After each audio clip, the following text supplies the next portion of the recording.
Blog Talk Radio. Here at ACO Radio, American Communications Online, or any affiliated stations or websites are not responsible for what guest hosts or call-ins may say. All programming is intended for informational and entertainment purposes only.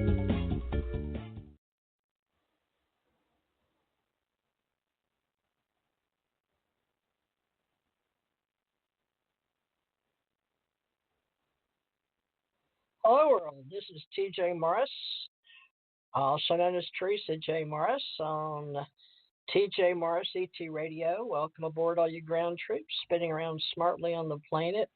Hope you can hear me. I am doing this remote today, and as usual, we're going to talk about UFOs today with Jan Aldrich, one of the oldest ufologists, along with his colleagues and people that in the past we have crossed paths with or have worked with. And I'm going to dial him now and see if I can get Jan Aldrich on the line. We've been doing oral reports, and this is book 2. And Jan or Susan Aldrich. Uh-oh. Can't take your call now. Okay. At the tone, please record your message. When you have finished recording, simply hang up or press pound for further options. You said he was going to switch to the other phone. Hi, Jan. This number is 347-945-7207. I had just called you on this phone number, so I'll try to call you. Let's see. Do I have another phone number? Let me look. I'll try to call you back. Okay. Bye. Well, I just talked to him. Not Jan Harzan, Jan Aldrich, but let's see. That's the number I called. Let me try one more time, folks. And I know he said he was going to say 8. That was him, right? This is embarrassing, especially being on live radio, which goes out to all my friends and various great places, Spotify, Stitcher, Spreaker, the S's, and iHeartRadio, but we like to come here every week. And sorry, last week I had to go to the doctor, and I missed. I thought Tommy Oxblood was going to cover it, but I'm not sure what happened in Hawaii, and Jenna care lesson. Let's try one more time. Hello?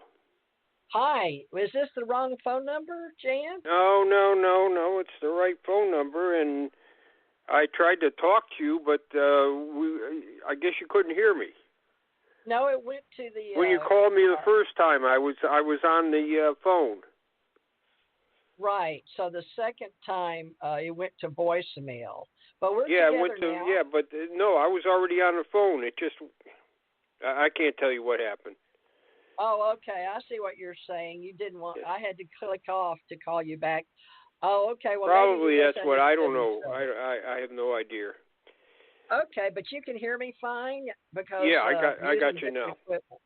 Okay, I'm doing you remote today, so I didn't know if you... Is there a lot of confusion? But I apologize. It's January 21st, Tuesday, and this is our regular scheduled time. And I know we've been working together since, at least last year, but maybe it was 2018. I don't know that we ever established that, but anyway, no, 2020. I think it was in the summertime. Summertime.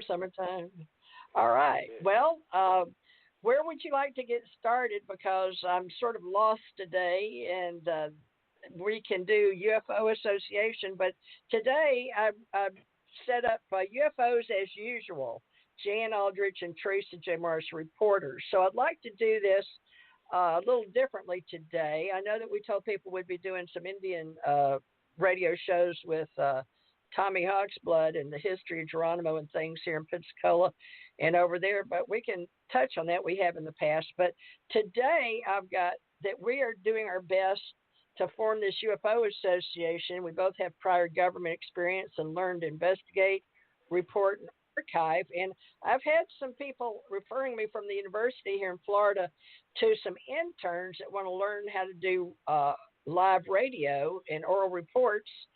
But I told them they could join us in either, well, they're not professionals yet, so we have to set up a hobby association, Jan. And I thought today would be a good time for them to listen. It's a nonprofit radio station in Florida that's listening, and at a university, a school, to learn how we build various associations and hobbies in the radio industry.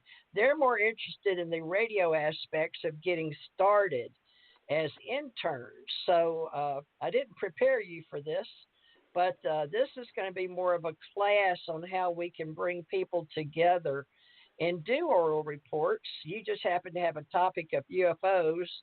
I don't think they care about, but I was telling them they need to get together and form some topics because they're in their early 20s, right? And they don't have a lot of like over 50 write a book report or write a book or even an article yet. So we're going to be working with people that are, hobby in our hobby association, because we're not being paid to do this. So how can we educate our people coming up that don't know much about UFOs or how to start an association? Or let's go back and share the history of how we all got into this business of clipping and investigating and reporting and archiving, because they're not going to know about all these alphabets we use, like MUFON or excuse me, they're not going to know about CUFOs or CUFO. And we've got websites. I've got several and you've got several, but let's just get started. So why don't you introduce yourself and tell people about your background, Jan? Well, I'm Jan Aldrich. I've been I was in the Army for 25 years. About 16 of that was meteorology. Then I did intelligence and security, and then I did a little personnel work as an assistant adjutant, which for enlisted person that I am, or an NCO, is unusual for that rank to hold such a position. It's usually an officer, and he's authorized to sign for the commander. And I was in a unit that was commanded by a full colonel, so that's rather unusual right there. And a lot of the things I did in the Army are kind of unusual. So then I did safety, and I was on a 2-star general's staff as the safety man. Now, I'm not trained in safety, but we didn't have a professional safety manager who is supplied by the Army, a civilian. We weren't going to get one for about a year, so I held that position. Another unusual thing. And when you get into those positions, you just have to do a lot of research and find out what the job entails. So that's after the Army, I worked for the post office for about 25 years, and now I'm retired. From junior high school, which was somewhere around 56 or so, till the present day, I've been interested in UFOs or aerial phenomena. Started off with seeing a ball lightning, or Kugelblitz, as the Germans call it, when I was in junior high school. And because of that, I got researching about ball lightning and found out that at the time most scientists didn't think it existed. Now they do. So by researching that, I got somewhat interested in UFOs. There's somewhat of a parallel, since both phenomena are somewhat short duration, have very few reliable photographs. There seems to be a parallel there, and that's kind of how I got interested in UFOs. So I've been interested in UFOs for almost over 50 years. Let's put it that way. Now, when I retired, I started Project 1947, which was a volunteer effort to go back into the history of UFOs and find out from various records or interviewing people about UFOs, especially from the early UFO era that started in 1947. UFOs didn't start in 1947, but a lot of the publicity about it did. I mean, it goes back to the Second World War and even back to the turn of the century and even before that. So working on the history, Project 47, which is what we formed, I got a small grant so I could travel around the country and go to various libraries, historical societies, universities, other types of archives, and research the documents, including government documents at the National Archives, the Air Force Research Agency at Maxwell Air Force, the Army History Institute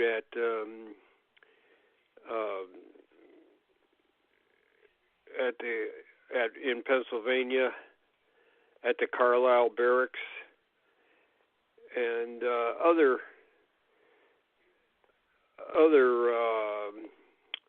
places, other UFO organizations and individuals who've been investigating this subject. I tried to keep a serious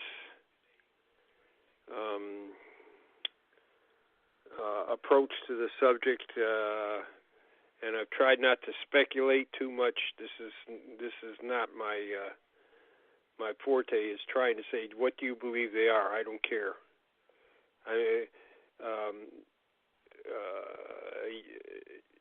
UFOs may not even exist, but the people that studied them, wrote about them, and investigated them do exist. So as far as history, we could talk about, Donald E. Keogh was head of NICAP, a UFO organization with over 10,000 people at one time, or the Air Force. I mean, the Air Force definitely exists. So that's my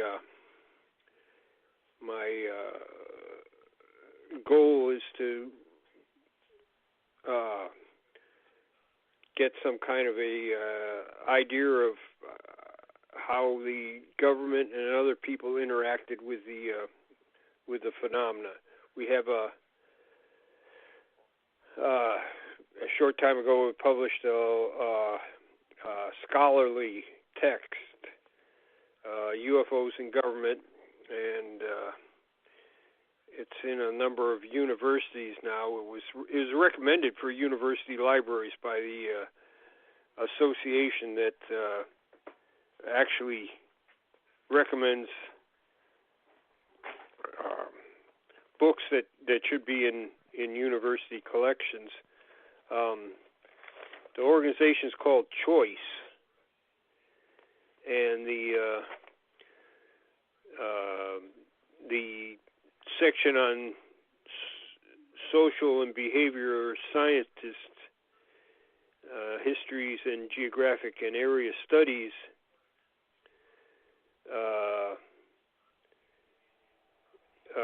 recommended this item for university libraries. So it's in a number of Yale, Harvard, overseas in universities in Europe, and a number of places in the United States. It's a rather long tome, and we actually cite a lot of government documents in there.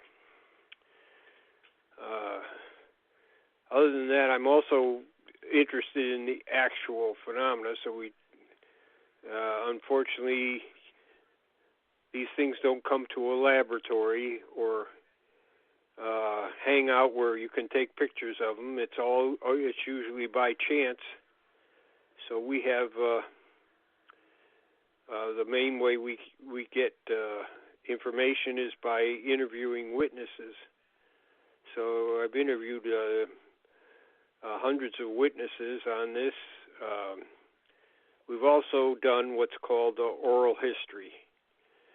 People that have been involved in the phenomena one way or another as witnesses, as investigators, as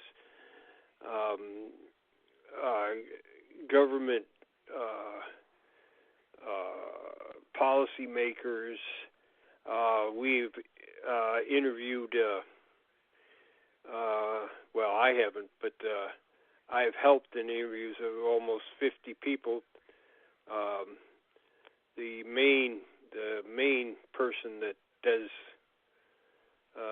the interviews is Tom Tulene, and he has done over 200 interviews. We have, there's also, of course, the universities are now doing a lot of oral history interviews, and surprisingly enough, every once in a while these things appear in a university oral history, where the people recount their lives and any interesting incidents they have, and sometimes their interesting incidents are UFOs. Several general officers have interviewed for Texas Tech in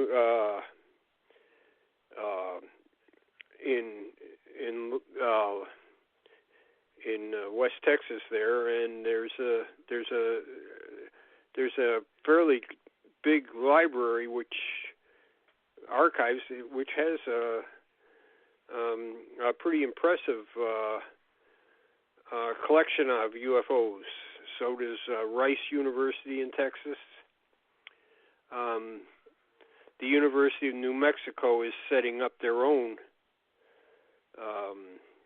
archives on UFOs. So it is receiving some serious attention now from academics.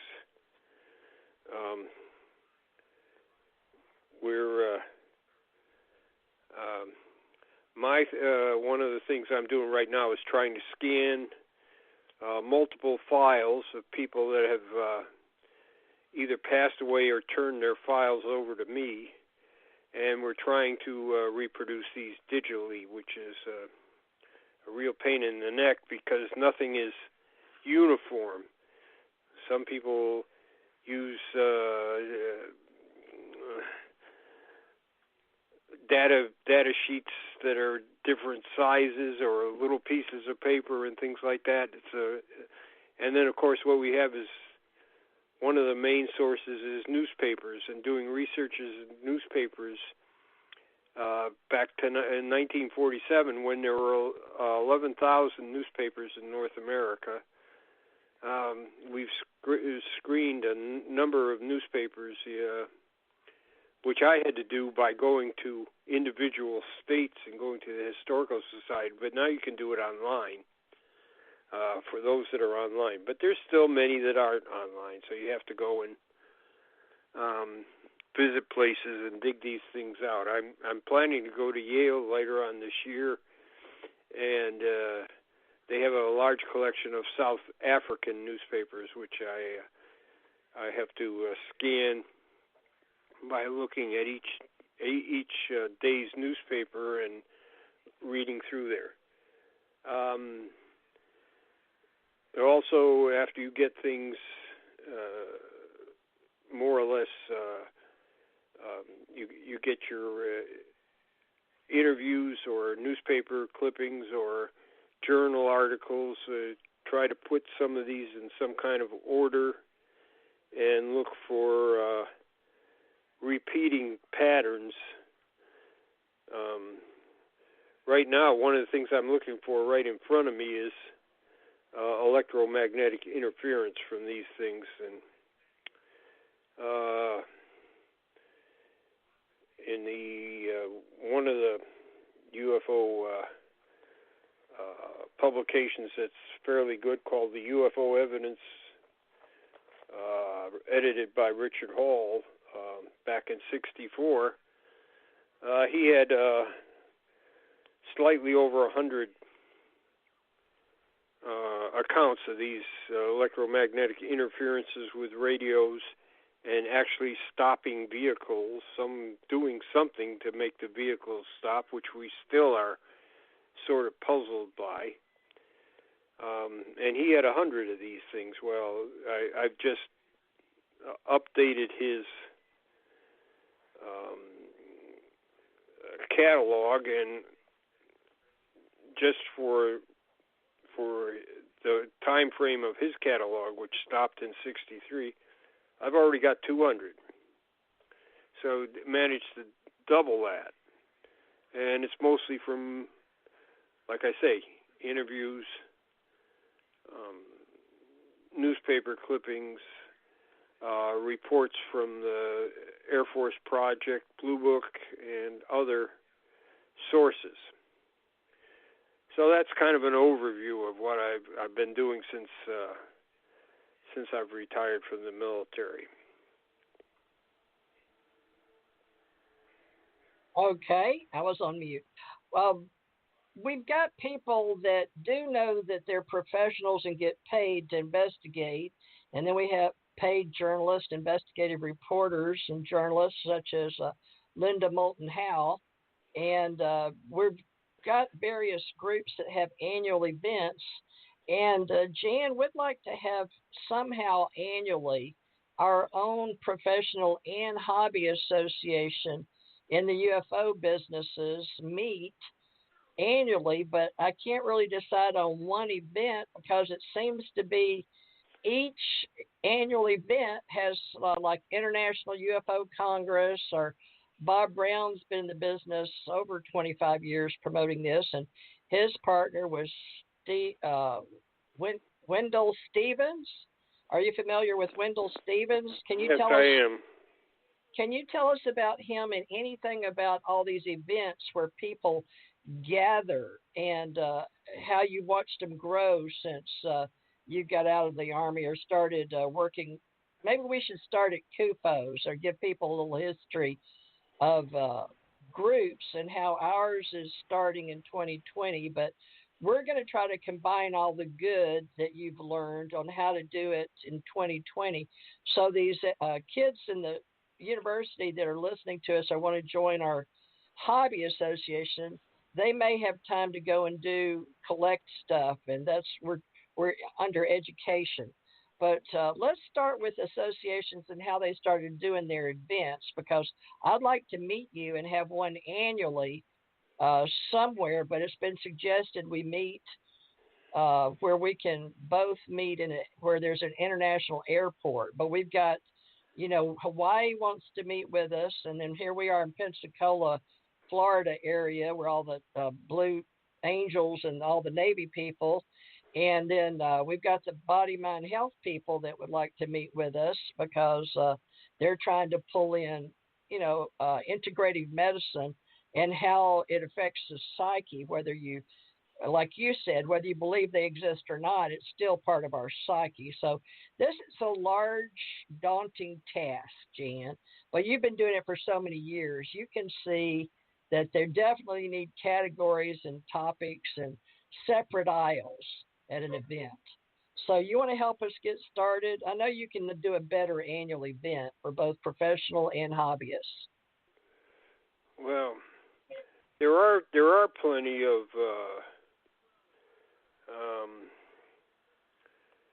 so-called conferences. Usually they have some. Usually these people are doing this though to put bread on their table.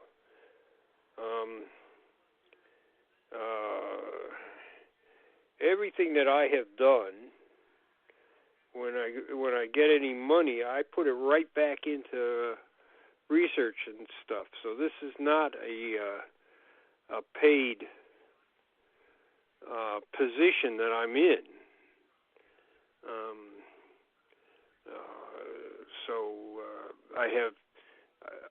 I've had grants from individuals and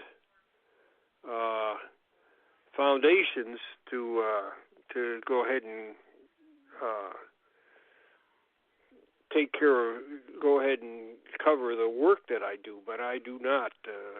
I don't do this for money. Now, we have a lot of professional people here, or I want to say we have a lot of suspect people here who do this for money, and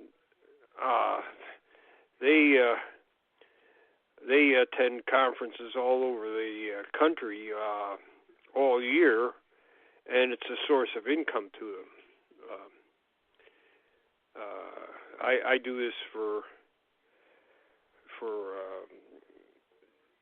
because the curiosity I have about the history and also the phenomenon. So my thing is a little different from some of these conferences they have, where they're trying to. Most of those people are trying to make a living out of this, which is problematic because a lot of people exploit this subject. It's one that appears to be a target of various jokesters, hoaxsters, and people that think that this is a money-generating type of activity. So I would be at odds with those kind of people. Continue to just try to find new things that are in the record, or run down people that have been in the subject and actually ask them about their experiences.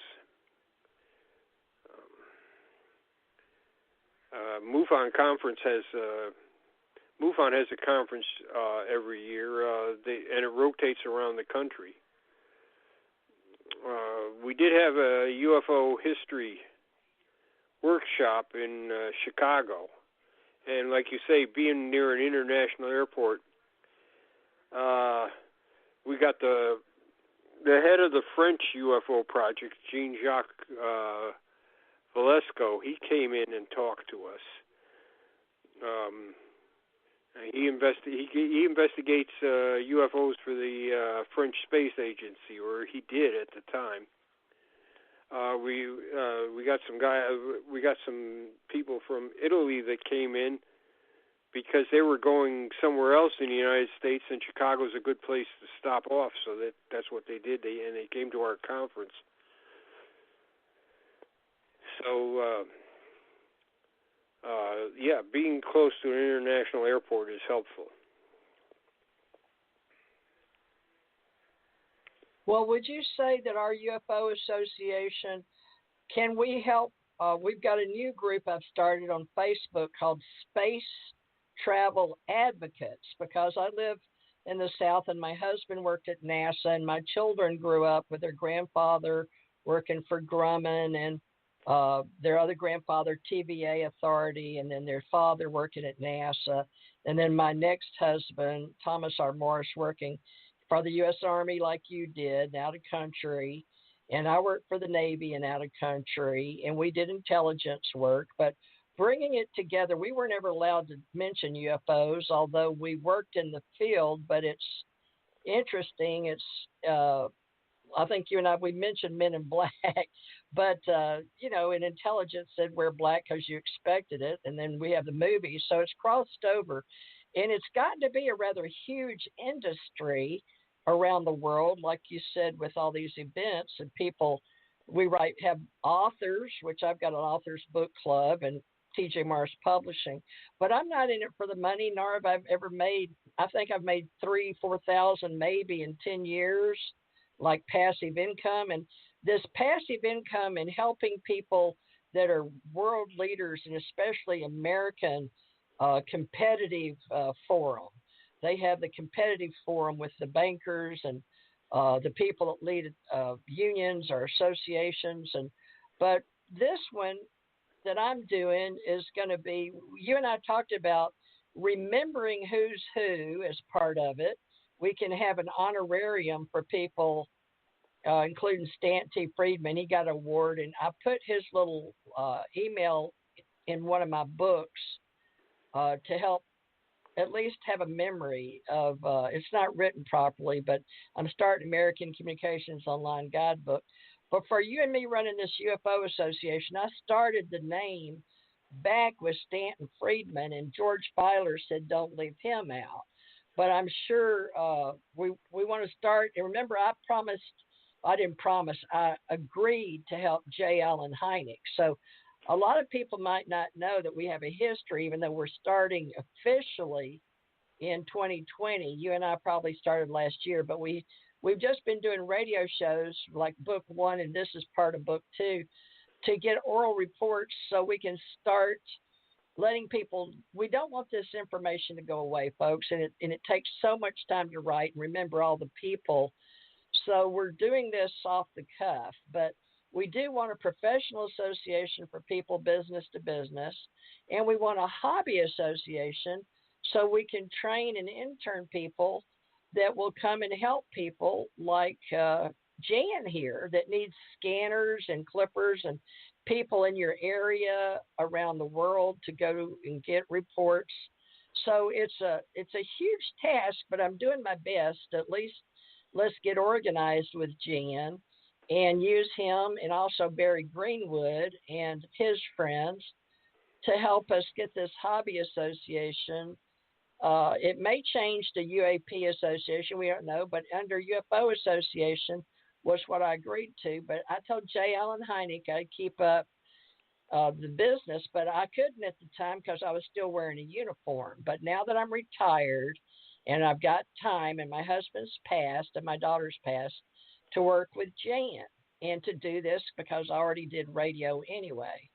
So how do we bring all our future content and get it archived in our cyberspace? And right now, Jan and I both pay for our own websites, and we've got our own people, but we're trying to pull this together. Now, Jan, you go to an annual meeting anyway in Chicago, but that closed meeting, we can invite our new hobbyists or trainees or interns from the universities, but we can get them to have hobby associations. Right now, I'm starting a radio club here in Florida in the Panhandle to help train some people in radio, but they don't have anything to talk about. But some of them said they were interested in UFOs, but they don't know how to do any of this. So we're just going to do ACO club for right now. And then when people are interested in a topic, we'll put them in that hobby association, which may be UFO association, right? Now, you could help us separate. I don't know if you want to say UFO association is a hobby association, but since we're not paid, we're volunteers. So how do we deal with that? It's still a hobby to you, isn't it?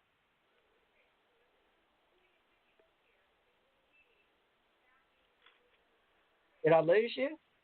Oh, no, I'm here. So, okay, but you're a hobbyist, but we need to get it. We can do the who's who. I don't mind putting people in a directory, but we have to decide what association to put them in. And I guess they'll tell us if they're a professional or a hobbyist, right? Let's well, say Richard. I'm a historian. I graduated with a history degree, so that's one of the reasons I do UFO history, because it's I have some experience in and some education involved in history, so that's one thing. And well, where would we put you? Would we put you in a professional based on our? Well, there are, how can you say who is a professional? Usually a professional is somebody that's salaried. Well, we need to. I'm saying that. Yeah, let me look and see the difference. Professional. I'm going to look it up. Professional associations versus. This is just. I don't know. I just don't want the responsibility in hobby associations. So maybe you can help me decide professional and hobby associations. ACO Professional Association says professional and hobby associations. Okay, so what is the difference? That's something, well, if people do it as passive, there's an in-between too. Let me see what passive income is. Earn passive income. I think that's what a lot of these people do at these UFO congresses. They're not really making a living at it, but because they make $1, are they considered professionals? So this is at the education level. Passive income that requires little to no effort to earn and maintain. It is called progressive passive income when the earner expends little effort to grow the income. Example of passive income includes rental income and any business activity in which the earner does not materially participate. How do you materially? Wow, now we're getting into ontology and epistemology and the study of words. Wow. Okay. Well, how will we know, Jan? Can you write up? Do y'all have anything written up already for CUFOs and MUFON? But we need one for our professional, our hobby, or both. An association, UFO association. We're not professional. We're not a hobby. Or what are we? What are you and I? I don't know. I consider myself a professional because I'll put my knowledge up against anybody's. Now, I just talked to this Canadian professor in Canada is writing a book about UFOs, and we had exchange about he wanted certain information, and he's talking about this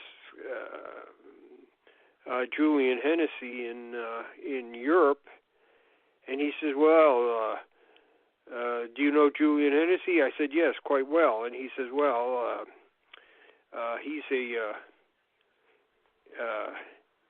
a UFO buff, right? He's a UFO hobbyist. And I said, no, he probably knows more than, even if you've been working on your book for a couple of years, I think he knows more than you do. Whoa.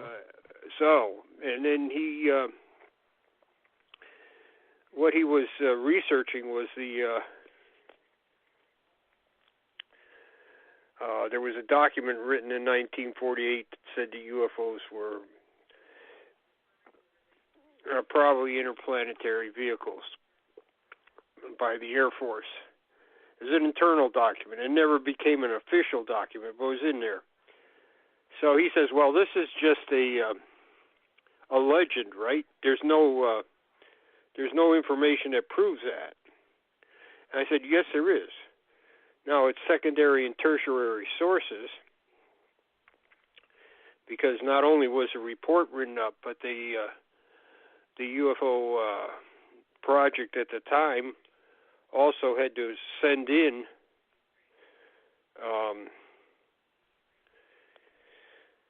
reports, and their conclusion was mentioned in one of these reports. And he says, well, do you have that report? And I said, no, but I know what the title and date was. So he says, well, that's how. So how do you know what it said in the report? And I said, because I have a Navy engineer who analyzed the Air Force's report, and he quoted from it. So that's how we know what was in the report. Now it's not the actual document, but it's got quotes from the actual document. And I gave him all the references, and he said, "Well, he said, if you read a UFO book, they always refer to some kind of evidence, but they never give you citations that somebody can go and look up." And I said, "Well, this is the way I work at this thing." So he says, "Well, that's the kind of thing I want. I want somewhere where I can go and explain where I've got this information from." So that was. They want to cite their sources as. Right, and a lot of people don't cite their sources, or they don't even understand the sources. They say this is a Bolander memo. It's not a memo. It's a staff study. Twining memo. It's not Twining's memo. He signed it. He signed it because it was the opinion. It's the corporate opinion of the Air Materiel Command at the time in 1947. It's not his memo. He is signing for the command, and that's at this late date. It's hard to believe that people don't understand even basic military correspondence and administrative how procedures. It relates. Yeah. Right. I worked with classifying documents as well as the JAG office, but I've been trained to do what you and I are doing today, and I never understood all the training and why they put millions in me to do what I'm doing today now that I'm retired. But I now recognize that our country and the international arena in cyberspace is now asking the 60 to 80-year-olds to participate in humanity, which we have really never really optimized as a model in enterprise or in global scale before, because you and I were raised in a day where a gold watch, parachute, and all that at 60. But now I was just listening to this group today on C-SPAN or somewhere with all these presidents of different associations together for the competitive forum, including the University of Arizona, different people, the Bank of America president, all these people on a forum to help us. And they're saying that people mine your age, 60 to 80 and they're even going to do 90,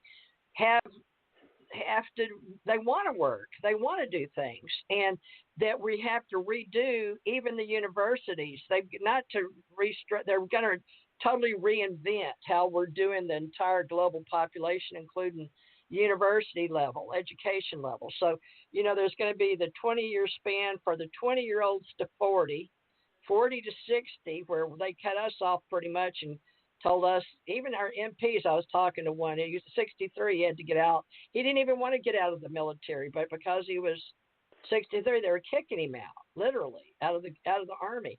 So there's 60 to 80 now that some of them are still fit, and they were talking about. And I've got, a doctor that teaches yoga and anthropology, and he has a master in psychology in Hawaii that's in my Ace Folklife Society. They study history, but from a anthropology type of window. You and I are pulling all these.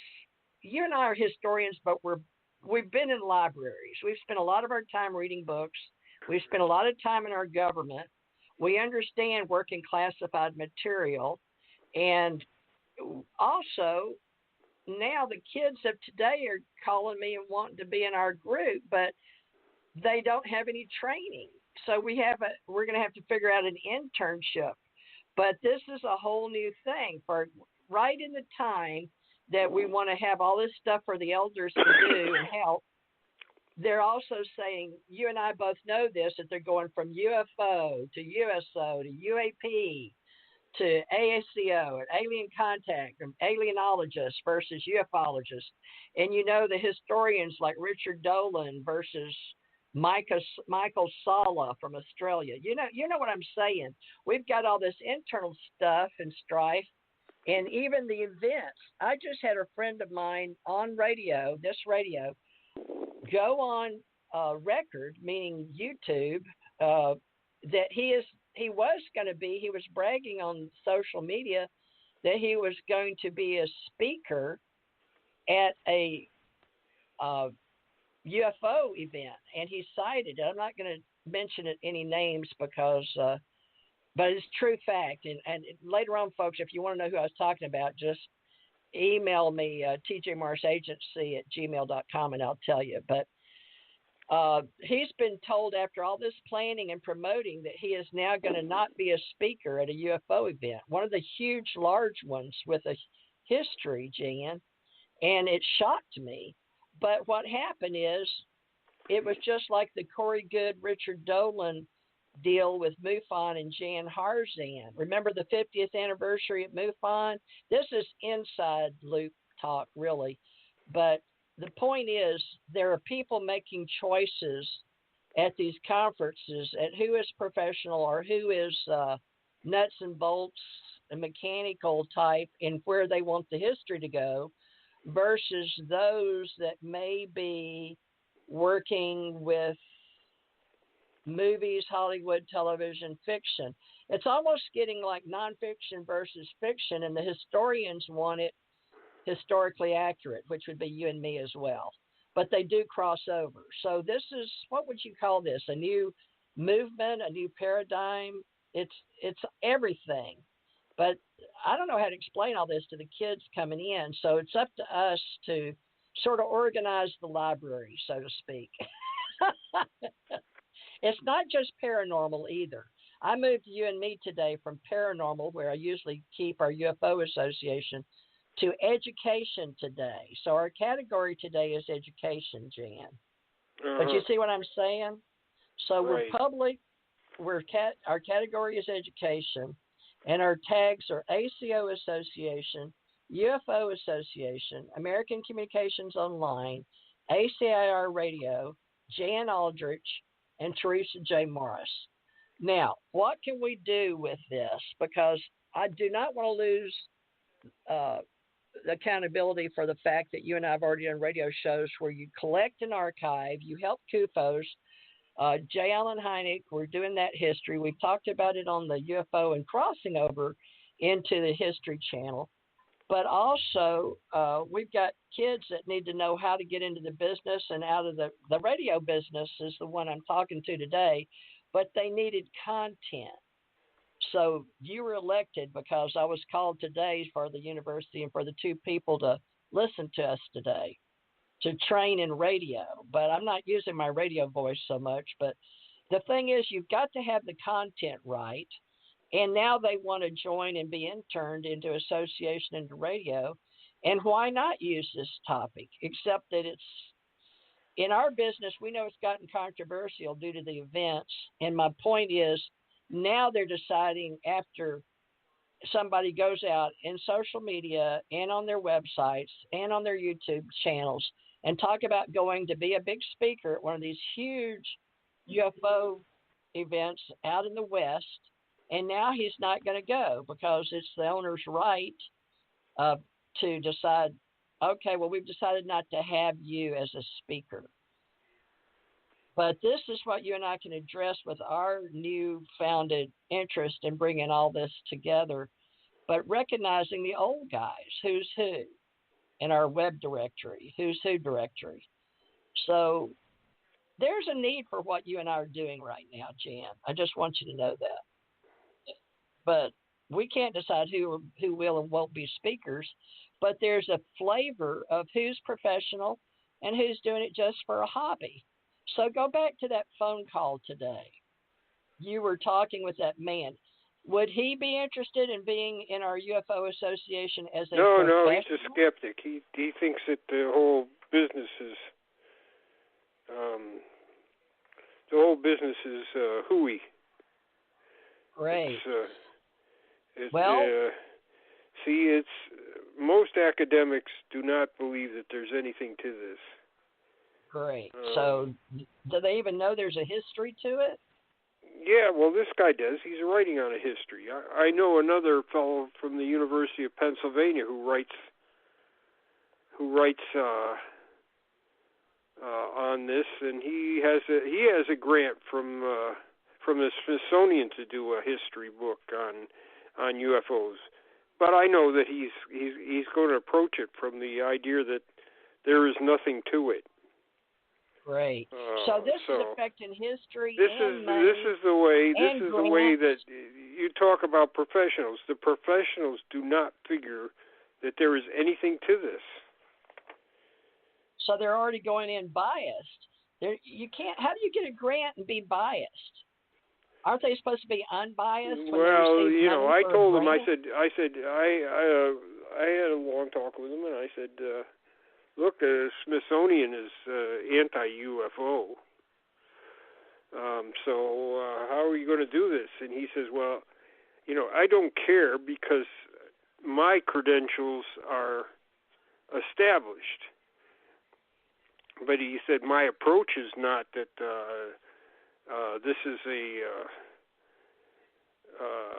this is an important topic to today's culture. That it's just it is. It's part of our who we are. Well, you can say that, but the consensus is that it is not. Well, what about our space travel advocates? We're just starting that. I've gotten a call to do space travel advocates because these kids don't understand why from NASA, my own kids, I can't even explain why we dropped the ball in 1973. They're like, what happened? Dad died, and there's pictures in NASA here in Florida on the wall.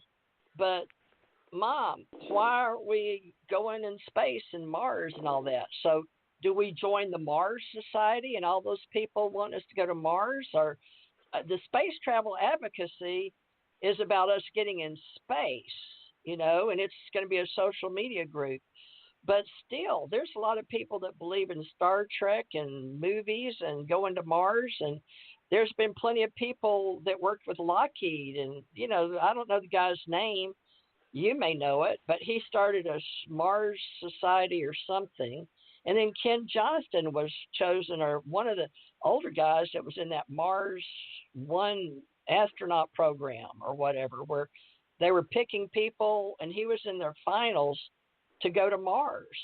And, these groups that go out in the mountains and play Walk on Mars out west, So what do they do with all those people? They have different societies. They're not all crazy. They're just wanting to work with getting us to, they don't have to work for NASA or Grumman or Lockheed, but a lot of these space agencies, they're competing now, I guess, with Elon Musk and who's the Virgin Airlines, Sir Richard Branson, different people like that, if that makes any sense. Exploring space and UFOs are two different things. And so that's... Why? It doesn't have to be. We've got the Space Force coming up. First of all, you got to get people that are... NASA doesn't want to go near UFOs. So, that's one thing right there. So, they're not interested. They think it's a waste of time. Well, they're interested in getting money to go into space. They're interested, but they're not interested in UFOs, which is a different topic altogether. So now not the interested. So our ACO club, or whatever I've got going on, American Communications Online, trying to deal with all the red tape, seems like I've always had to do this. I've always had to separate everything, but it gets to be so costly because it's like religion. I can't get everybody in the same church or on the same theosophical society. I can't get historians on the same. It's just hard to get people together. Well, like I said, UFOs is not a reputable topic for discussion. Now, I say it is. And my argument is that it doesn't matter if UFOs exist or not, that there's a long history of people writing, studying, being involved in government programs, and you can study that. Well, how do we separate science and history? Like you said, NASA, but look at the History Channel. But people are talking look at the History Channel. Look at the History Channel. What a piece of junk. What a terrible organization. They used to actually make good documentaries. Every one of those documentaries, or every one of the Project Blue Book things that they've done about Hynek has been a stupid, absolutely stupid. Has nothing to do with history. It's more entertainment. It's like it's entertainment. Hollywood. It's just entertainment. Now, Hynek didn't do anything like that. Now his son, who was not interested in UFOs when Hynek was alive, is giving his okay to everything. So they're using his son as the expert. Yeah, sort of. And I've always said that Hynek had an interesting life, and if you actually told the truth instead of a couple of jerk writers coming up with some kind of a script. Yeah. It's not a documentary. A rather bad science fiction. If you actually look at some of the things that Hynek did during his life, or some of the cases he investigated, you could do that, and it'd be more interesting than, like I say, these hack writers. Wow. So and I talked to some of them, and I told them, I said, "What are you doing?" Well, you got to understand, it's entertainment. I said, "No, you're purporting. You started out saying this is what happened with Dr. Hynek." I said, "No, he didn't even, half the cases they have him investigating, he didn't even touch." Wow. But he did all kinds of things that were really interesting, and like I said, he almost got killed in South America. Now that seems to be something you could make a show out of. And a documentary? You could just tell the truth, and it's fantastic enough like that. But no, so we've got to say our honorable people like the Lieutenant Gorman in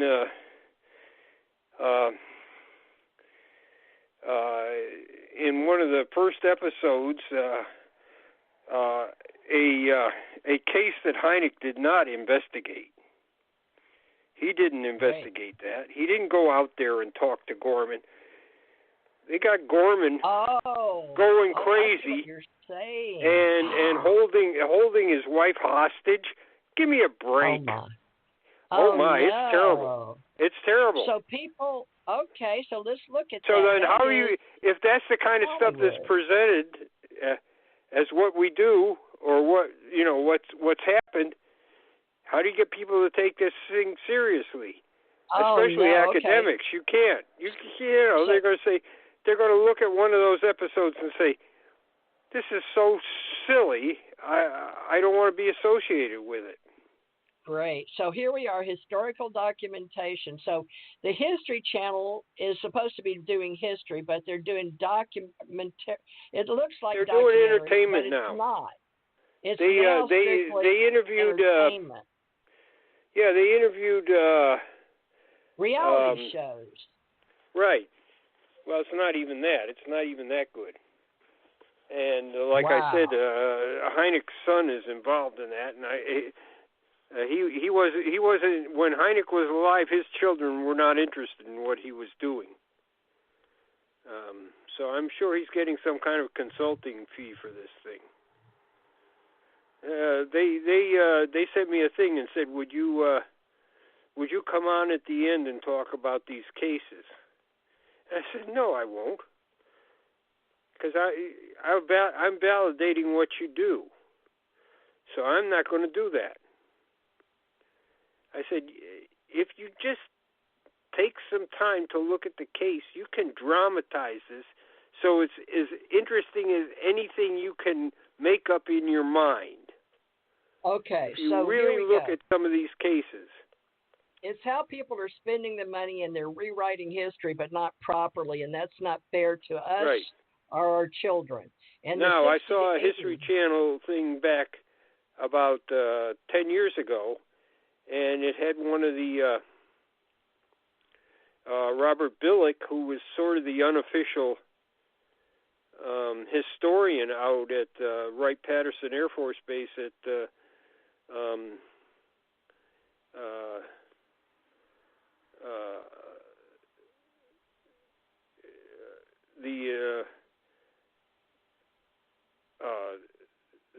ATIC there. He goes all the way back to when it was T2. So during the war, he was there, and like I said, he's sort of the unofficial historian, and just by seeing that thing, I learned a lot, because it was actually done as a history documentary about what happened out there as intelligence at Wright-Patterson. It was not a UFO documentary. It was just a documentary about how they did things day to day, and some of the things they were involved in. It was very interesting. And one of the people that we interviewed for our oral history program was Billick. So I got to check what the History Channel said about him against what he had told us in his oral history. It was very good. But now they've become a bunch of hack writers. So they're just real pain in the neck now. Well, we've got ancient aliens and all this other stuff.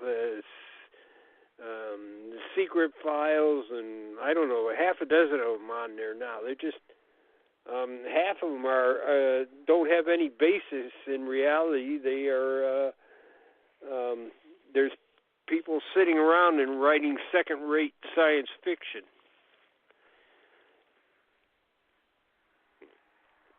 And that's not what I did. Now, I went on the Smithsonian. Smithsonian had a multi-part UFO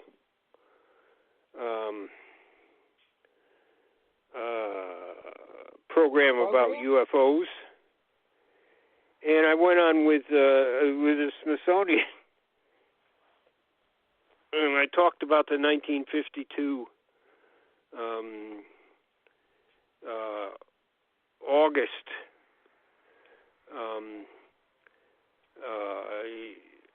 UFO sighting at Kirkland Air Force Base, New Mexico, when one of the pilots actually shot at a UFO. So it's in Ruppelt's book. It's one of his first chapters in there, and he talks about it. And so I went beyond what he said about it and researched it further. And we found, Tom and I found the intelligence officer that was present at the time, and we interviewed him. So now we know a little bit more about this. Now, Ruppelt discussed this at the Robertson panel at the CIA. Well, everybody thinks that there's nothing about the Robertson panel except whatever Frederick Durant wrote about it, and that's not true. One of the scientists actually made notes of what went on at the panel. Dr. Thornton Page kept notes, and Ruppelt told about the Kirkland Air Force Base thing, so this is another source of information about it. And so when the Smithsonian people started interviewing me on this, they just wanted me to read back to them or give back to him what Ruppelt said. And I said, no, this is wrong. Ruppelt's got it wrong here. So how do you know? And I said, because we talked to the intelligence officer. We know what the heck was going on there. He was able to give us insight into what was happening at this sighting. So what Ruppelt wrote in his book, it's not exactly the way things happened. And I said, then we've got the notes from the scientists. And they were surprised because they just, really, being the Smithsonian, of course, they're anti-UFO anyways. They were surprised. They said, how did you get this stuff? And I said, by research, a lot of research. We had to find the people that were involved, and luckily we were able to find the name, and then we looked throughout the country for this guy's name and called him up and asked him if he would interview with us, and he did. So that's how usually when we interview somebody, we don't just interview them about their intersection with UFOs. We interview them about their whole life. So it's usually about a 2-hour thing, maybe it's longer, where we talk to them,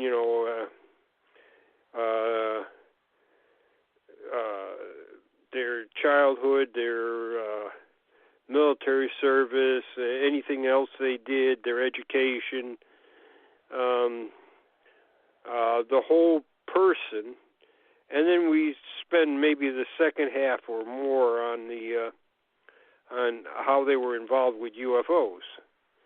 This is the way we do things. It's not professional. We're not doing it we're trying to do as close as we can to the standard that the Oral History Association has put out. Well, there you but go. we don't have the time to go back and check everybody's what they tell you, or submit to them a copy of the interview so that they can make corrections or additions. It's just we have most of us have regular jobs, and we're trying to do this on the side. So it's I would argue that it's not hobbyist, but it's not. We don't have the resources that, say, a university like Texas A&M would have. Well, do you pay dues to Oral History Association yourself? Huh? Do you pay dues to the Oral History Association? No, Tom does.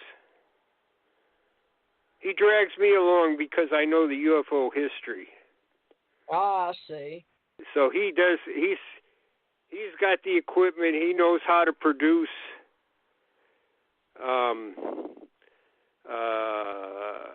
archives quality films, and how to, what to ask. Now, I think he is a member of the Oral History Association. Right. But they do have they have a guide as to how oral histories are supposed to be done. Well, we try to stay as close as we can to them, but look, we went on one trip where I think we put at least, going around from one place to another, I think we must have put 5 to 6,000 miles traveling to go places. Wow. So we're and that's like doing an oral history every 2 days. In the meantime, you're traveling and everything. So it's we try to be as close to the standards that they have, but unfortunately, we don't have the resources. Well, they to meet have the standards. $35 a year is what the community practitioner. Now, a general member is $100 a year. We can't charge that much, you and I. So, what do you want? Since you know OHA, you're going with Tom, but for what do you want to charge right now? Because just to give people a directory listing, and we'll look at yours, but we got $1, $2, and $5 a month for our radio club. What do you think about for our UFO Association club? But you'll have to help me list who's a practitioner. But today we're working for the students in the community, and we do this free. But we're going to try to train people how to organize, like whatever club or website they want to join. We can't decide for them. We're more of a management content group right now with oral history. Wow. Well, anyway, we can talk about that off air later, I guess, but it won't be much, folks. I'm interested in canals. Canals? Canals, the history of canals in the United States. Wow, like the Erie Canal. Yeah, the Erie Canal. So wow. So you could take trips on the Erie Canal, but nice. But it's limited. You got to get a early reservation, and you got to do, I'll tell you what, the people that do the trip, they don't advertise very much. It must be mostly word of mouth or something like that. Or there used to be a canal here in Connecticut called the Farmington Canal, and it's now historical. There's not much of it left. It's just all ruins. But I went on a trip with people that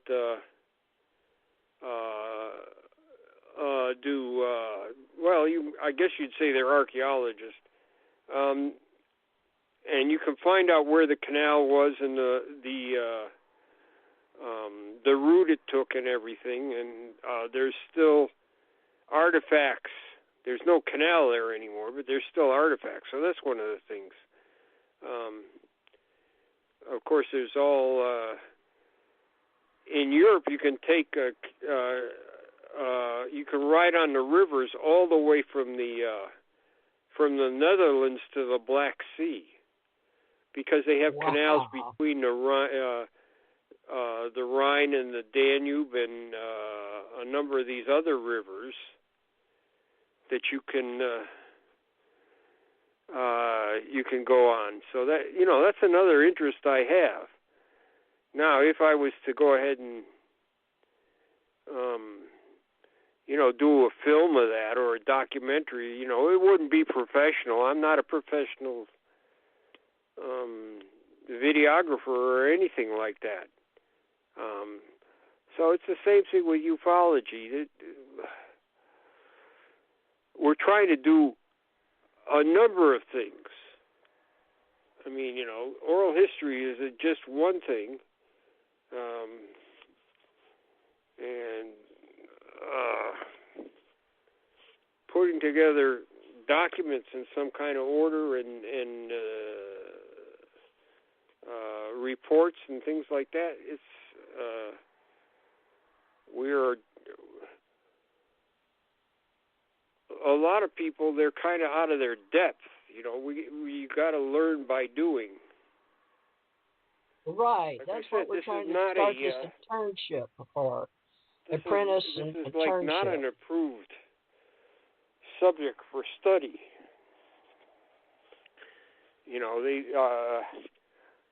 Many people in academia do not believe that we're serious or anything. And of course they get feedback from the outside. You talk about these conferences. The first thing we go to these conferences, what do you see? A statue of a gray. And so if you and I saw this at one of the MUFON conferences I went to. The local radio TV station came down to film some stuff about that. Now they're having a meeting on science in the other room about how to possibly set up a series of cameras to catch UFOs, and they're talking in the other room. But this guy, he saw that statue of the Gray, and he spent 20 minutes photographing it from going from all different angles. The seriousness is gone. Nothing is, he didn't look at anything else there. And it's only a minute or so on evening news, so, that's all he has to do.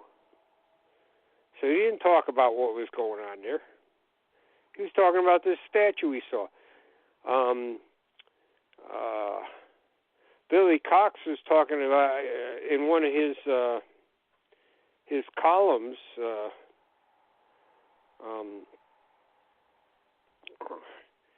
In which he went to a UFO conference, and what do they have?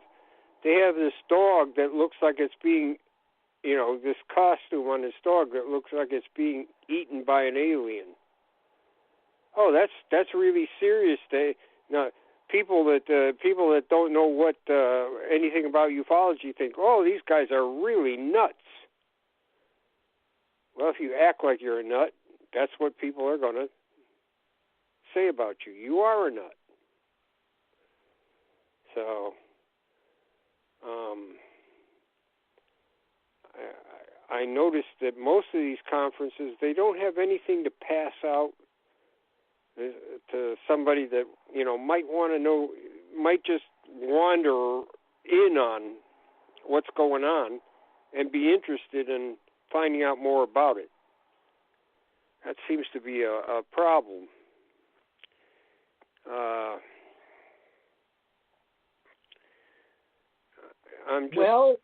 There's a big problem here, I think, about do we want to be serious or do we want this to be a joke? Well, what do you have any?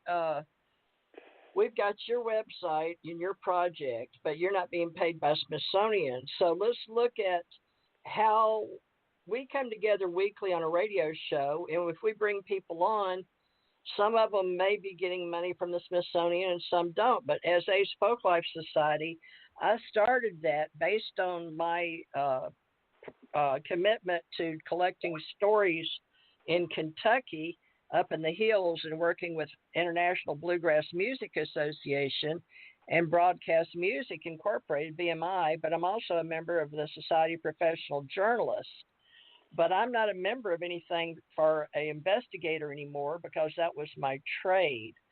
But we can do ACO Press Club, but we're oral historians here. How do we want to present ACO Association? Do you want it to be a better practice, or do we want to have you and me, the principals, and use the, other practices? Because Ace Folklife Society, and then we have the Ascension Center organization for our spiritual science community. That's a whole topic in itself. But the UFO business, Janet's been taking more. Remember, Dr. Bruce Maccabee helped us set up the ACO for Alien Contact Org for the contactees, but at the same time they had what was his name? Edgar Mitchell doing his group and the Psi stuff, and then Free came in, and then that guy Ray Hernandez took over Free. Janet and I were in that beginning. I've helped start a lot of organizations. In the beginning, in Florida, Dr. Edgar Mitchell and stuff, but they're all separate, and they all get their own little clique and their own little committees. MUFON's got a board of directors, but you and I, we have to decide how we want to do all this. To answer your own question, you are the principal because Dr. Bruce Maccabee is still with us and always will be. He and Jan, an honorarium like Stan. But right now, everybody's dying, so we got to reestablish all this, because I work with videographers too, and then we have book authors, vendors. So in preparation for interviewing and preservation, we need access to oral records, which we're doing here, and then where we're going to keep the oral archives. So all this needs to go into, I guess, one club, and then decide on the divisions like a library, because we don't have a brick and mortar. You and I have discussed that for all our archives. We need one. But even CUFOS has so many by themselves. They need their own building. That's just one group. And this is a whole new group of people. Basically, you're already talking to people. I don't know if you're qualifying or disqualifying them, whether they'd want to be in our group. All we could do is ask. But how would we do skeptics? You know what I'm saying? If they hear this guy approaches you and says, I need your help, I'm writing this book, I need the information, and I'm going to get paid by Smithsonian because I got a grant. But you're helping them with information, which I'm sure you don't mind. But, you used to get money yourself. Like, look at Bigelow and MUFON and what is that group you're in? They used to pay you, but they don't anymore. What was that group? UFO groups. You know what I'm talking about? No, I got grants. Nobody ever paid me. Oh, a grant. Okay, yeah, but I mean, the Smithsonian gave me, $300, and that was mostly expenses and stuff. Okay, so you turn in. Like I told them. I said, look, that's usually what I tell people.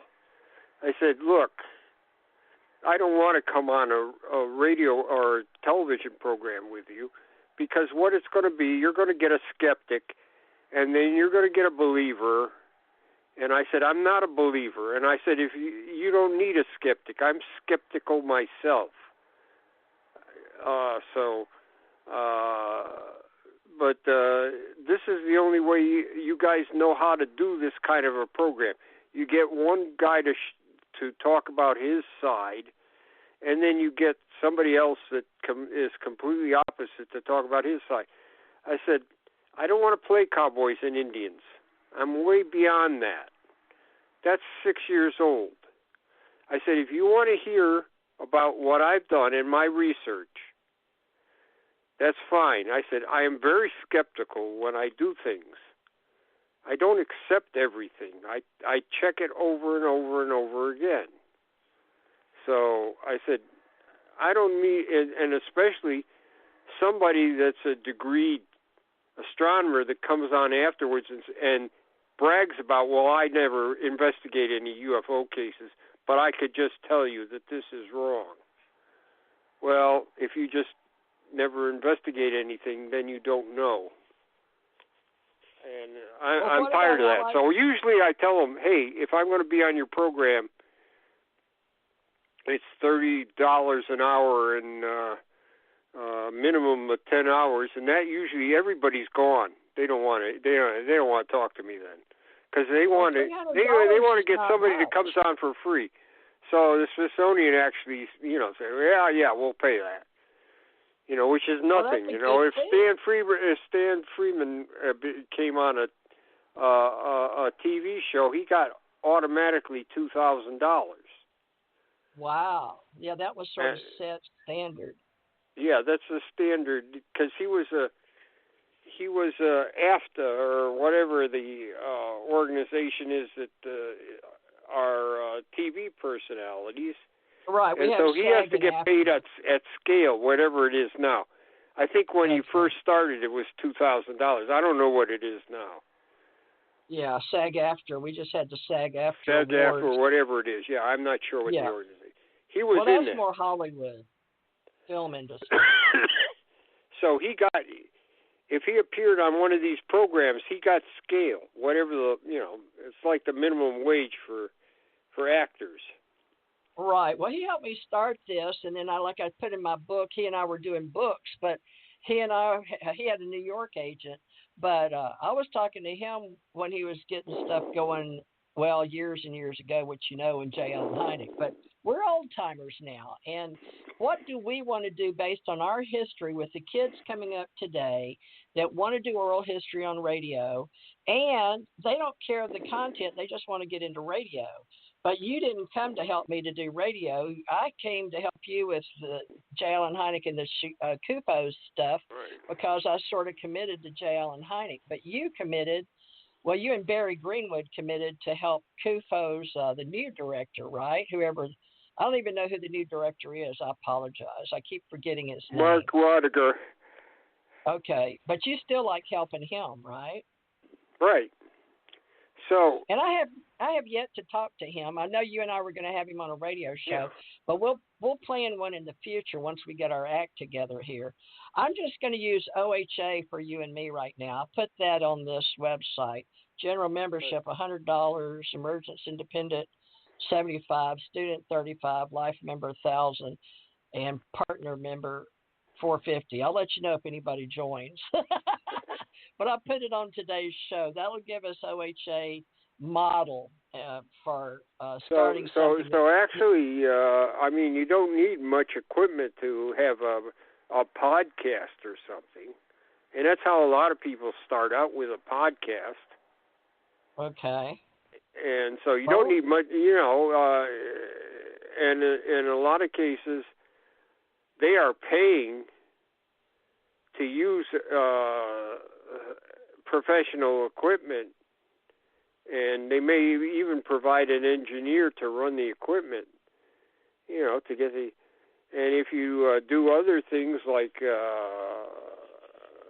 various things up from podcasts where you're actually doing documentary films and things like that,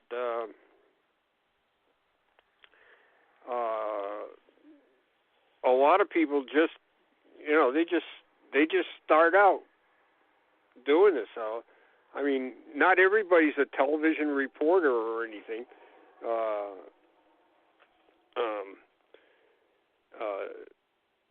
And like you say, people don't, you know, they might like to, they just want content that people might be interested in. See, like, here I live in near Willimantic, Connecticut, and years ago they had frog armies.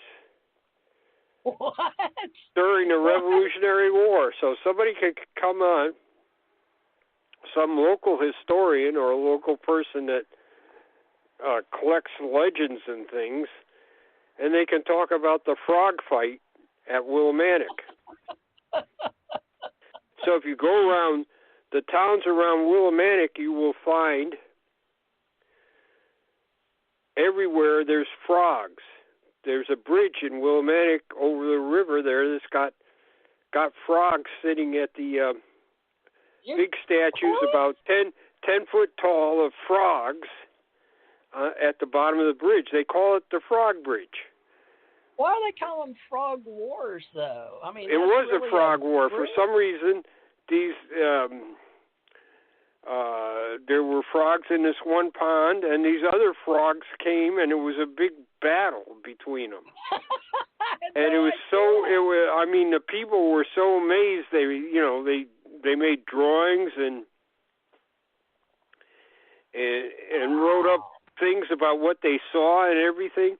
And so everything around here is it has something to do with frogs. I went to a restaurant where I used to go to a restaurant when I was in the post office, when I was at when I used to get loaned out to another post office, and coming back I used to eat at a restaurant that was called Rivet. You know, like the frogs make that name, that noise. So, and you know, there's all frogs all over the place, and in the window and everything, there's a stained glass frog. So, I mean, that is something, you know, content that you know, somebody that's doing such a program would be interested in doing that, even though they're not particularly interested in the subject. It's just an unusual thing. Wow. I had no idea. So that's really, is that American history? Yeah, it is. That would be a documentary. There was some kind of a battle between the frogs. I don't know. One group of frogs was trying to get this other group of frogs out of the pond. They were trying to take over. So.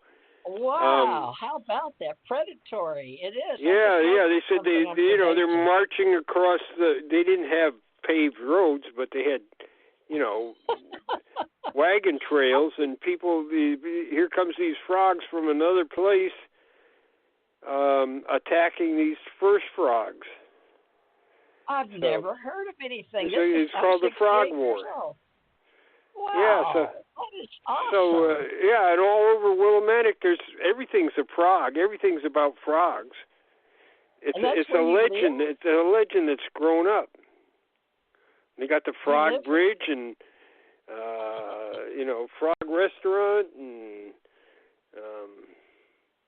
all kinds of things like that. Wow, so you live there? That's a local legend that people around the country might be interested in hearing about. Wow. Well, our little thing today we started, I guess it'll just be, we'll have principles and we'll figure out how to let people in. But you've got this closed-minded stuff, but do you have a frog member association up there where people can join? Are you a member of it? You remember our Frog Wars? Oh no! It's just it's such a legend. If they ever, like I say, if they, in fact, one of the streets up here is named Frog Hollow. So. That's so funny. Yeah, but do people come and pet frogs? Do they have? I don't even know about frogs. I'm not a frog person.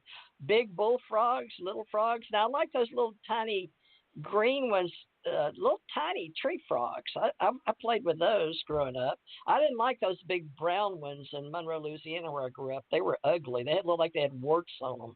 I don't even know the difference. Yeah, so they you can still go where the pond that this all happened on. I mean, there's a sign on the road saying Frog War. Wow. This way. So Frog War this way. Yeah, amazing. And the library's got all kinds of information about it. And, well, we can meet at the library. That's where our in the wintertime, like it is now. Now, like they have these 10-foot frogs on the bridge. Like at the bottom of the bridge. Like guarding the bridge. Wow. They got these statues of 10-foot frogs there, and in the wintertime, people knit scarves for them and put the scarves around their neck so they don't get cold.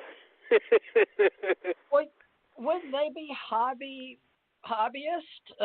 association frogs? They wouldn't be professional frog association, would they? No, but I mean, the local historical society, would do that.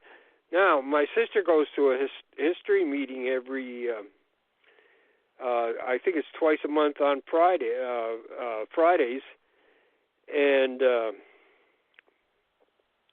during the Revolutionary War, the French went to Rhode Island, and when Washington saw that what was going on in the South towards the end of the war, Cornwallis was the British general, and he figured he could pen Cornwallis in, and so General Rochambeau, who was the French general, he had an army here, and they started marching down from Rhode Island through Connecticut, and he went through right where I'm sitting. He went here in Canterbury, Connecticut. He went right through this town, and there's all kinds of things on the roads that talk about Rochambeau stopped here. And people find buttons, with these coin detectors, the metal detectors. They find French buttons from French uniforms and other things. And he marched down there and joined Washington. And this is a funny story from that. He this Connecticut sergeant was at the battle, and so the watchword was Rochambeau. And he wrote back and he said, but a lot of the colonial soldiers or the patriots didn't know who Rochambeau was, and they thought they were saying "Rush on, boys" when they attacked. So it's the kind of stuff you're interested. Is interesting. You could actually make a program around that. How they, everybody thinks that since Washington started out, the beginning of the war, he was on Long Island and he got beat by the British. All he had was people that they weren't soldiers. They were just militias and stuff. And the British were professional soldiers. They've been doing that all their lives. So they beat him. And everybody says, oh, Washington lost that battle. He wasn't that good until the French got here and told him how to. No. He pulled out of Long Island and through New York and finally to Valley Forge. It was a brilliant campaign. He saved most of his army. And people don't realize how, he was being beaten back every place, but he managed to save his army, which was the big thing. And then when we came back,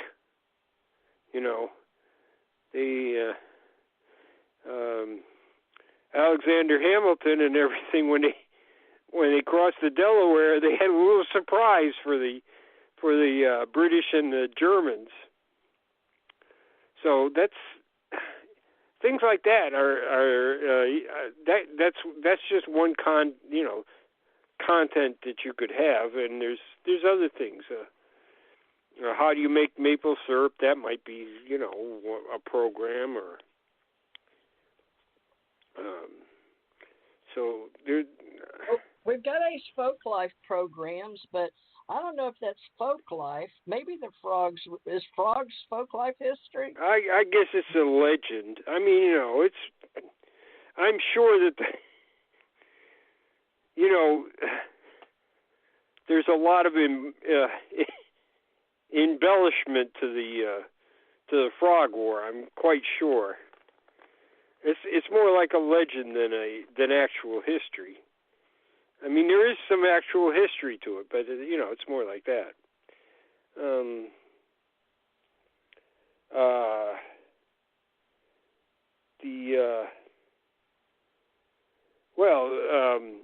The post office down there in where I worked, it goes back to 1867.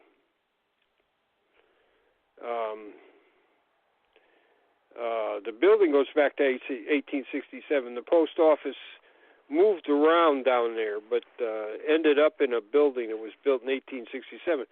And next to it is an inn, and it used to be on the stagecoach run.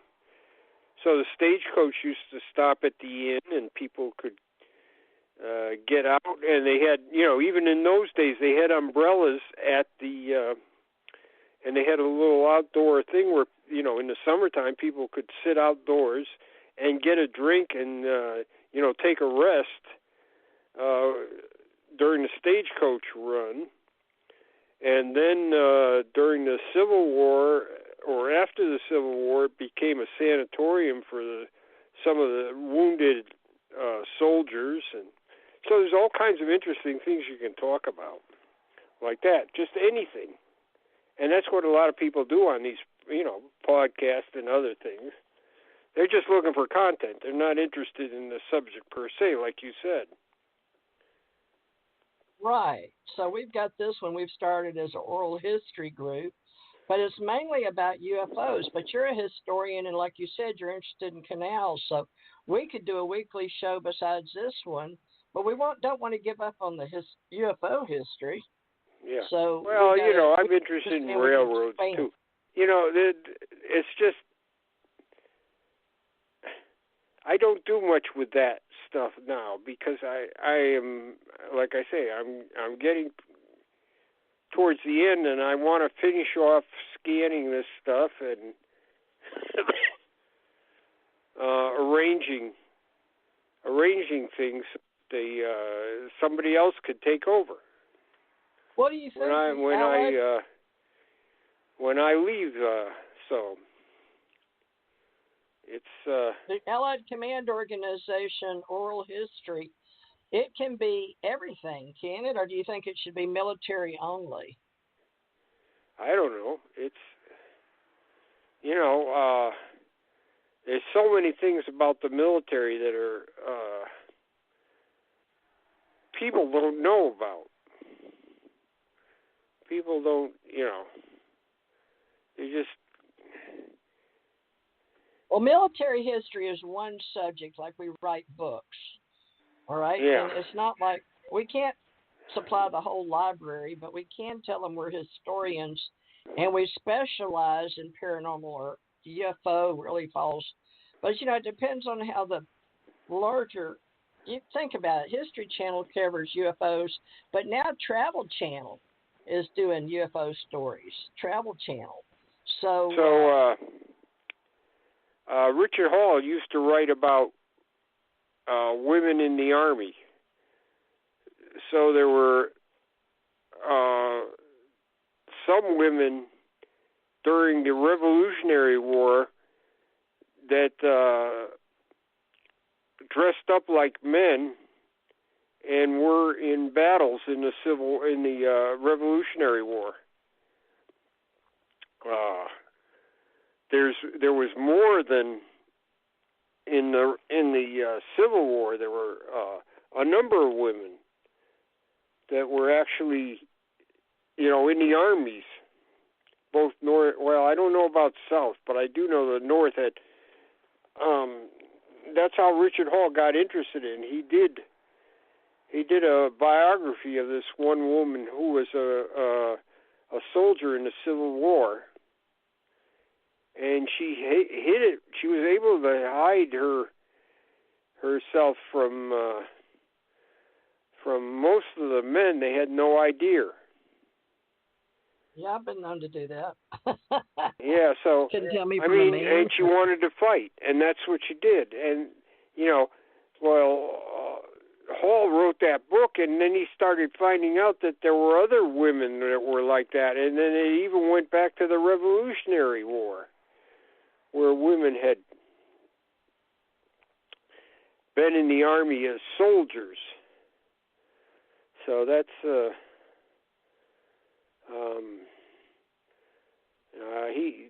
he wrote a couple of books on I can't remember the titles of it. This one is about, I think the title is something about deception or something. Anyways, I think there was about a dozen of them that he had researched.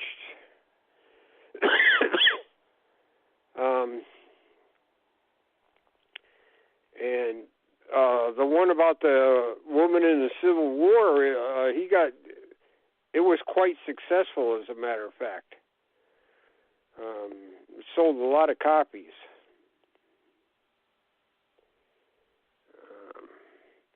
And so he went on a lot of programs just to talk about women disguising themselves so they could join the army.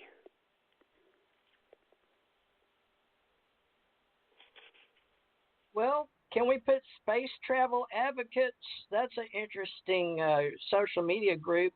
I don't know how many are in it. I put you in it, but you're about, I hope you're in it because you got the UFO things are blending over. I've got the UFO Secret Space Group, Allied Command, Military History, Alien Contact, Orators History. That's the one with Bruce Maccabee, you know, the ACO that we're doing. But I guess we'll just have a general membership if anybody wants to join, and then we'll put them on the radio. You know, we'll give them a show. Right. We can give them an hour show as part of the benefits or something. I don't know. But you're only committed to 2 hours a week but you let me know if it grows or we start having people come in and want to do more, I'll let you know. Right. So, now, are you in the, I think I've got, you don't care because you're listed as ACO main director, history kind of person, as a historian, but do you want me to put you, the UFO Association, you want to be in that one separate, don't you? The UFO Association, because somebody else asked me to write an article about it, the UFO Association, while we were on the radio show. They want to go read about it because I have it down right now because I'm putting up a directory for it. But ACO Club app, I'll put that on this show so at least you can find. But it's mostly people wanting the social media, but they don't like to pay for that. They want to be in the free groups and social media, right? But the professionals... Sure, that's what's killing all these groups and everything, because they can't get any money. Exactly. Everything's got to be for free. Well, you know who's making the money Then you can't run anything. Right. Yeah, so it's that's what happened to all the UFO groups. They used to be all over the place. But everybody wants it for free. They want free information. So all these little UFO journals all over the place, they went out of business. Right. Well, they got you and me right now, and Stan's gone. George Filer's got his nice archives out there, but he's always been a writer for MUFON and the newsletter. It was him and Stan back in 2008, and there was James Carrion, and then Jan Harzan came in. And now it's much more professional with a California office, and Jan Harzan gets paid, and a couple other people get paid, in the office. And then they have all their money for their annual events off of their website domain, what they get for membership, but they got international membership. Did the government really infiltrate that, or is that because Bigelow? Give us a story. Let's get back on the UFO. We got 9 minutes. Give us the story on Bigelow and MUFON, because you were in on that sign MUFON, and what were the 3 groups that were helping Bigelow? The 3 organizations. Fund for UFO Research, Center for UFO Studies, and MUFON. There you go. So that's history right there, folks, right here. UFOs, as usual, Jan Aldrich and Theresa J. Morris, reporters, and we have. Go ahead. Now Bigelow just said he was gonna provide the money, and the coalition, the 3 groups, were going to provide how it was spent. But Bigelow is not that kind of a person. He's got to have his finger in it somehow. So he let them do what they wanted to for a while, and then he just said, "Hey, well, I'm not going to give any more money unless you do what I want." Oh. Well, are we going to say that to people? We're not going to give them any more money unless they do what we want them to? Well, like I said, Bigelow didn't like my project at all. Okay. Why? So he was not. And Richard Hall did the 2nd volume of the UFO evidence from 1964 to 1995, I think it was. Well, do you know? Do you know Dr. Bruce? Not Bruce Maccabee, the other Bruce. He's been at UFO stuff. He's in our club, ACO club. What's his name? Dr. Bruce. Oh, do you know the one? He just did a book. Cornett. He's in. Yes. How'd you know that? I said I've been around for 50 years in UFOs, so I know a lot of things. May not know it right away now, the way my brain's working, but it's it's there. Well, he's in our club, and he's shown up and been professional as far as radio. That's the only way I know him is radio. But he really liked Dr. Bruce Maccabee, and I have a picture with him shaking hands and all of that. But now each person can do their own archives, but apparently he's got some of his own. But he mainly studied that New Jersey up there, Montauk, I believe. But that's what his book's about. He just wrote a book about whatever he did on that. But anyway, he's going to be a speaker for Bob Brown. He's paying him to come over there. Where is that? They call it the Other Las Vegas, Laughlin. It's where Paula Harris does her Star Works. Or she's doing something now with Russell Targ and ESP. Oh, that's another factor. I like psychology and parapsychology. I can't help it. That was always just something I was interested in after I died.